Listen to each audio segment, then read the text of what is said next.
মাগরিব নামাজের পরে কারোর সাথে কথাটা বলে এই দোয়াটি 7 বার পরে আল্লাহ তাআলার কাছে যা চাইবেন আল্লাহ আপনাকে তাই দান করে দিবে। সুবহানাল্লাহ। মাগরিব নামাজের পরে কারোর সাথে কথা না বলে আপনি যদি এই দোয়াটি 7 বার পড়তে পারেন আল্লাহ তাআলার কাছে যা আপনি চাইবেন আল্লাহ তাআলা আপনাকে তাই দান করবেন। সুবহানাল্লাহ বিহামদিহি। প্রিয় বন্ধুগণ আমার, মাগরিব থেকে এশা একটি গুরুত্বপূর্ণ দোয়া কবুলের সময়।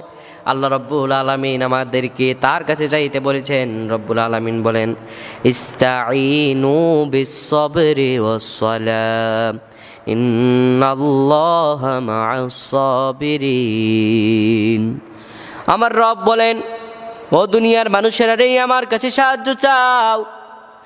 বিস-সাবরি ওয়াস-সালাহ, ধৈর্য এবং নামাজের মাধ্যমে আমার কাছে সাহায্য চাও। জেনে রাখো, ইন্নাল্লাহা মা'আস-সাবিরিন, নিশ্চয় আমি আল্লাহ রব্বুল আলামিন ধৈর্য ধারণকারীদের সঙ্গে রয়েছি। আমি আল্লাহ রব্বুল আলামিন ধৈর্য ধারণকারীদের সঙ্গে রয়েছি।